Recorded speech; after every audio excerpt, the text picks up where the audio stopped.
ആലുവയിൽ വലിയൊരു മോഷണം നടന്നു എന്നുള്ള കാര്യം. വീട് കുത്തി തുറന്ന് 8 ലക്ഷം രൂപയും 40 പവൻ സ്വർണവുമാണ് മോഷ്ടിച്ചിരിക്കുന്നത്. അയ്യത വീട്ടിൽ ഇബ്രാഹിം കുട്ടിയുടെ വീട്ടിലാണ് മോഷണം നടന്നിരിക്കുന്നത്. ആദ്യം ഒരു പ്രതികരണം കാണാം.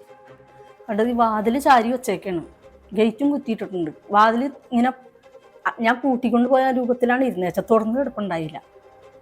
അപ്പോൾ വന്ന് നോക്കുമ്പോഴാണ് ഈ വാതിൽ തുറന്ന് ഇതിൻ്റെ ആ ലോക്കൊക്കെ ഞാൻ പൊളിഞ്ഞ് ഇതായിരിക്കുന്നത്.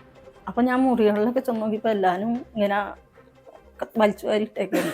എൻ്റെ സ്വർണ്ണം, പിന്നെ മോക്കടെ സ്വർണ്ണം ഉണ്ടായി. മോക്കട് പ്രസവത്തിനൊന്നും ഇപ്പോൾ ഇത്തിരി കൂടെ വച്ചറും പോയിട്ടൊക്കെ കൊണ്ടുപോയിട്ടുണ്ടായില്ല.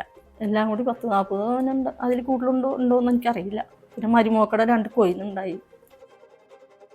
വിഷ്ണു സുരേഷ് ചേരുന്നുണ്ട് വിവരങ്ങളുമായി കൊച്ചിയിൽ നിന്ന്. വിഷ്ണു, എപ്പോഴാണ് ഈ മോഷണം നടന്നു എന്നുള്ള കാര്യം അറിയുന്നത്? പോലീസ് അന്വേഷണം തുടങ്ങിക്കഴിഞ്ഞിട്ടുണ്ട്. എന്തെങ്കിലും വിവരമുണ്ടോ പോലീസിന്, വിഷ്ണു?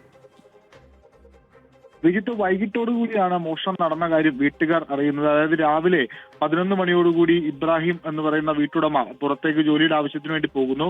അദ്ദേഹത്തിന്റെ ഭാര്യ ലൈല അവർ 11:30 എറണാകുളത്തേക്ക് ഒരു ഡെന്റൽ ക്ലിനിക്കിലേക്ക് പോകുന്നു. ഈ സമയത്ത്, അതായത് 11 മണിക്കും 5 മണിക്കും ഇടയിൽ ഇവർ തിരിച്ചെത്തുന്ന ഈ സമയത്താണ് മോഷണം നടന്നത്. വീട്ടിലെ അലമാരികളെല്ലാം കുത്തി തുറന്ന നിലയിലാണ്, ഈ തുണികളെല്ലാം വലിച്ചു വാരിയിട്ട നിലയിലാണ്. തുടർന്നാണ് ഇവർ അലമാരി പരിശോധിച്ചപ്പോൾ പണവും സ്വർണവും നഷ്ടപ്പെട്ടതായി കണ്ടെത്തി. ഏകദേശം 40 പവനോളം സ്വർണവും 6 മുതൽ 8 ലക്ഷം രൂപ വരെയും നഷ്ടപ്പെട്ടു എന്നാണ് പ്രാഥമികമായ വിലയിരുത്തൽ. നിലവിൽ ആലുവ പോലീസിൽ പരാതി നൽകിയിട്ടുണ്ട്. ശരി, വിഷ്ണു സുരേഷ് വിവരങ്ങൾ നൽകുകയായിരുന്നു. എന്തായാലും പോലീസിന്റെ അന്വേഷണം നടക്കുന്നുണ്ട്. വീട്ടിൽ ആളില്ലാത്ത സമയത്താണ് ഈ 40 പവനും ഏതാണ്ട് 8 ലക്ഷത്തോളം രൂപയും നഷ്ടമായിരിക്കുന്നു എന്നുള്ള കാര്യം വീട്ടുകാർ അറിയുന്നത്. അയ്യത വീട്ടിൽ ഇബ്രാഹിം കുട്ടിയുടെ വീട്ടിലാണ് മോഷണം നടന്നിരിക്കുന്നത്. പോലീസിന്റെ അന്വേഷണം നടക്കുകയാണ്.